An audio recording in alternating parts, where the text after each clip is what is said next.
One of the most common questions when it comes to retirement planning is, where is income going to come from? Is it going to come from my investments? Is it Social Security? Is it a pension? And what makes most sense? Where should I withdraw from first when it comes to pulling income in retirement?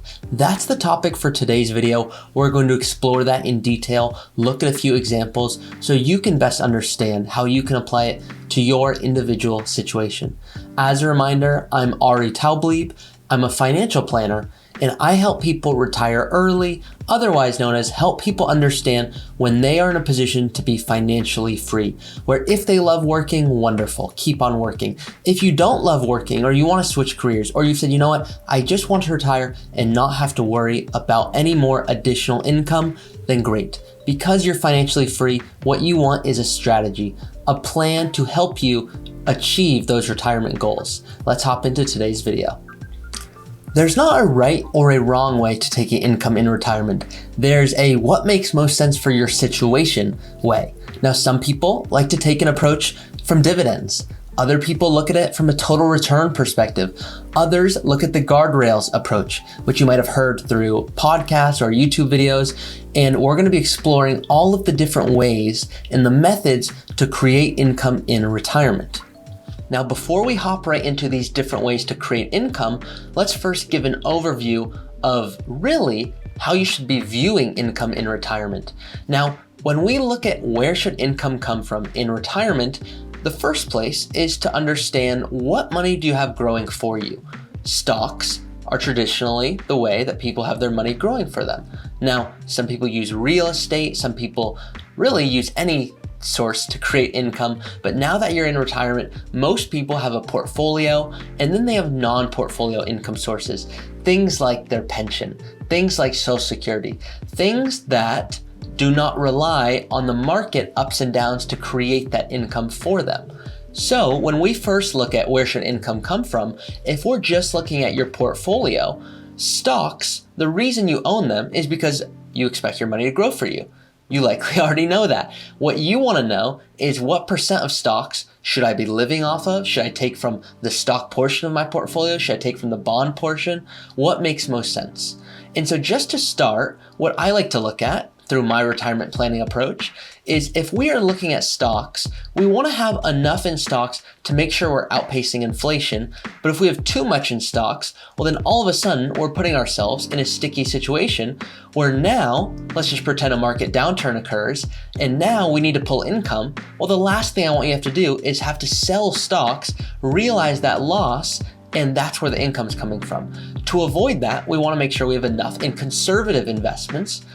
But if we have too much in conservative investments, now we face a bigger problem, which is, although it's going to feel good in the short term, well, now as inflation is rapidly growing, our risk is that we run out of money. So how can we have enough in conservative investments so that no matter what the market's doing, you have enough to live off of, that you don't have to pull and live off of income from stocks that have performed poorly, and not likely because of a choice on your part, but just the market as a whole. If the market's down, the last thing you want to have to do is pull from those funds. And so when it comes to your portfolio and what makes most sense, there's a trade-off. There's a trade-off when it comes to your comfort level with investing. There's a trade-off when it comes to income, taxes. Everything's a trade-off, and we're going to be exploring what might make sense for your situation. You may have heard of the 4% rule, and all that's stating is that if you are invested this certain way and you have $1 million, that you can reasonably create 30 years of income or so by taking 4% and never dipping into the principal. Now, that's assuming you're invested a certain way, and we're not hopping into that in great detail in today's video, but all it's saying is that if you have $1 million, you can rest reasonably knowing that you have $40,000 of income that you can generate.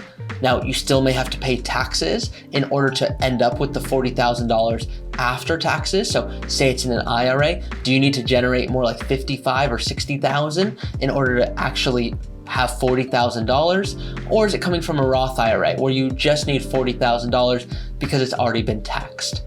Well, what we're looking at today is the Guardrails approach. So as opposed to the 4% rule, if you're invested a little bit differently and follow a few rules, well, history has shown in the research that you can actually pull between 5.2 and 5.6% of your portfolio and sleep knowing that your portfolio can last just about 40 plus years or so if you are following these rules.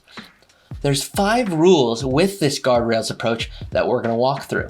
The first rule is you take income from any excess stock. So say stock has appreciated, that's where we want to pull income from first.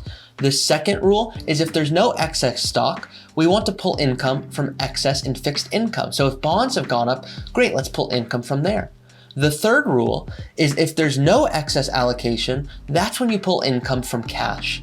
The fourth place is pull income from withdrawals and remaining fixed income assets. And then finally, the fifth place is to pull from all remaining equity assets. So that is the rules, just kind of the high level, where does income come from with the guardrails approach. Now, you may be saying, but Ari, I have some cash. What should I do with that? How does that impact the overall retirement plan? Well, if you have cash, you may want to live on that and not pull from your investments because it keeps your taxable income lower, allowing you to do things like Roth conversions. Now, these Roth conversions can be extremely beneficial if you are trying to limit RMDs, required minimum distributions, and that's where retirement planning becomes so interesting because there's the income answer, there's the tax answer, there's the investment answer, and they're all connected. And the goal is to say, how can we make sure we are maximizing our retirement income while minimizing the risk throughout retirement? When it comes to how you should be invested, I talked about the 4% rule. And the 4% rule is assuming that you are living off of your income, taking 4%, assuming you have $1 million, so $40,000 of income, that's what can be safely generated over 30 years or so. Now, the research is assuming you are invested 50% in intermediate term US bonds and 50% large caps. But what it's not taking into consideration is what about small companies? What about real estate? What about international investing? What about emerging markets? There's all of these different investments that are out there, and it's not taking that into account.